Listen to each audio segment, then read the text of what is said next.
ప్రదక్షిణ నమస్కారాలు చేయండి. ఏమీ అక్కర్లేదు. ఆత్మార్పణ చేయండి. అంటే ప్రాణం తీసుకోవడం కాదు.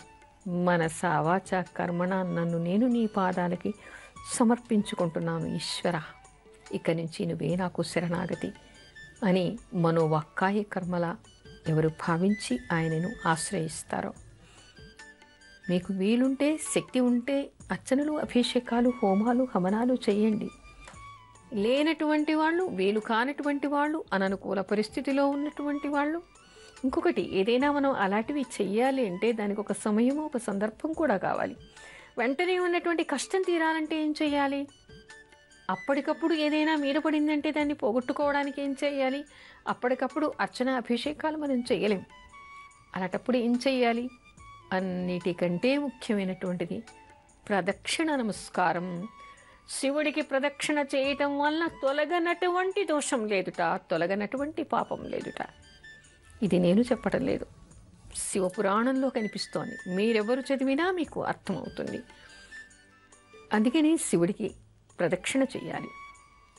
భాష రానటువంటి వాళ్ళు, చదువు రానటువంటి వాళ్ళు, విజ్ఞానం లేనటువంటి వాళ్ళు, సకల జనులు, అన్ని వర్గాల వాళ్ళు, అన్ని వయస్సుల వాళ్ళు ఎవరైనా ఈశ్వరుడికి ప్రదక్షిణ చేయవచ్చు. ఇది ఎప్పుడు చేయాలి? మీరు ఎప్పుడు అనుకుంటే అప్పుడే చేయవచ్చు.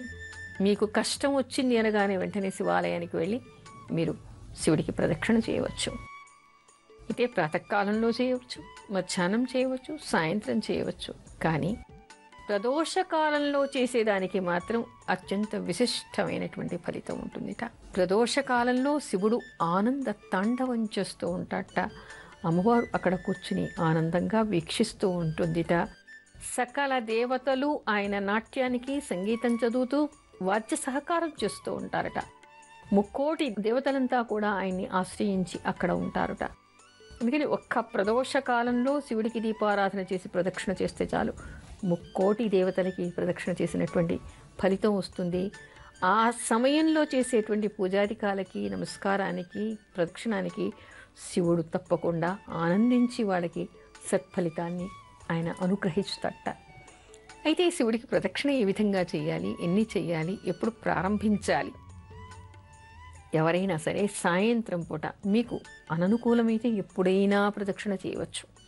ఏ సమయంలో అయినా ఈశ్వరుడికి ప్రదక్షిణ చేయవచ్చు.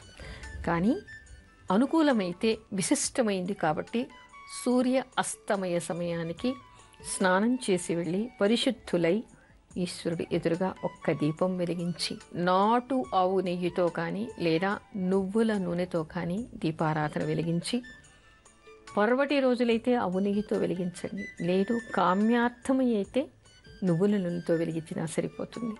కానీ దీపారాధన చేసి శివుడికి మీకుండేటువంటి ఆపద ఏమిటి, మీకుండేటువంటి కష్టం ఏమిటి, అవి శివుడి దగ్గర చెప్పుకొని దాని నుంచి నివారణ కావాలని, దాని నుంచి బయటపడాలని వేడుకుని ఈశ్వరుణ్ణి ఆశ్రయించి భక్తి ప్రపత్తులతో ప్రగాఢమైనటువంటి విశ్వాసంతో ప్రదక్షిణలు చేయండి.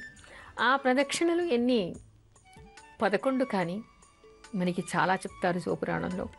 11 ప్రదక్షిణలు రోజు చేయవచ్చు, లేదు 21 చేయవచ్చు, 40 చేయవచ్చు, 108 చేయవచ్చు, 1108 చేయవచ్చు. అలా చేస్తూ కోటి ప్రదక్షిణలు చేసే వాళ్ళకి ముక్తిట. ప్రతిసారి ప్రదక్షిణ చేయటం, ఆ ప్రదక్షిణ కూడా శివుడికి చేసే దానిలో విధి విధానం మనకి కనిపిస్తుంది. శివుడికి చేసేటువంటి ప్రదక్షిణ ప్రత్యేకంగా ఉంటుంది. శివుడి పానవట్టం నుంచి వచ్చేటువంటి సోమసూత్రం, ఆ నీళ్లు దాటేటువంటి స్థానాన్ని సోమసూత్రం అంటాం. అది దాటకుండా ప్రదక్షిణ చెయ్యాలి అంటారు. అయితే ఏమిటి, ధ్వజస్తంభం దగ్గర, బలిపీఠం దగ్గర మొదలు పెట్టుకుని శివుడికి నమస్కారం చేసి ప్రదక్షిణ క్రమంలో వెళ్ళి శివుడికి అభిషేకం చేసినటువంటి నీళ్లు వచ్చేటువంటి దారి అయినటువంటి సోమసూత్రాన్ని దాటకుండా మళ్ళీ అప్రదక్షిణంగా వెనక్కి వచ్చి మళ్ళీ బలిపీఠం దగ్గర నందీశ్వరుడి దగ్గర అక్కడ మళ్ళీ నమస్కారం చేసి మళ్ళీ సోమసూత్రం దగ్గరికి వెళ్ళి రావాలి. అప్పుడు మళ్ళీ నంది దగ్గర నుంచి మళ్ళీ నంది వెనక భాగం నుంచి నమస్కారం చేయాలి. అది ఒక ప్రదక్షిణ. మామూలు గుళ్ళల్లో మీరు చేసే 100 ప్రదక్షిణలకి ఈ ఒక్క ప్రదక్షిణ సమానంగా చెప్తారు. ఆ విధంగా ప్రదక్షిణ శివుడికి చేయాలి. అలా మీరు ఏదైనా కోరిక ఉంటే పూజలు, అభిషేకాలు, అర్చనలు చెయ్యలేనప్పుడు మీకు కష్టం వచ్చిందే తడువుగా ఈశ్వరాలయానికి ప్రదోషకాలంలో వెళ్ళండి. నవగ్రహాల్లో ఏ గ్రహం వలన దోషం ఏర్పడినా, మీ పిల్లలు మాటలు వినకపోయినా, మీ పిల్లలు తప్పుదారిలో ఉన్నా, మీ సంసారంలో ఇబ్బందులు ఉన్నా, మీకు పిల్లలు లేకపోయినా, పిల్లలు కావాలి అనుకున్నా, రుణబాధలు ఉన్నా, రోగబాధలు ఉన్నా, శత్రుబాధలు ఉన్నా, ఎలాంటి కష్టం ఉన్నా ఆ కష్టం తొలగిపోవాలి అని చెప్పేసి ఈశ్వరుణ్ణి ఆశ్రయించి ఆయన మీద భారం పెట్టి రోజు ప్రదక్షిణలు చేయండి. ఒక పత్రమో పుష్పమో ఈశ్వరుడికి సమర్పించండి, దీపం పెట్టండి, ఒక పండో ఫలమో నివేదన చేయండి. అలా మీ కష్టం తీరే వరకు ప్రదక్షిణలు చేస్తూ ఉండండి. తప్పనిసరిగా ఈశ్వరానుగ్రహం వలన మీరు ఆ కష్టాల నుంచి బయటపడే అవకాశం మీకు ఏర్పడుతుంది.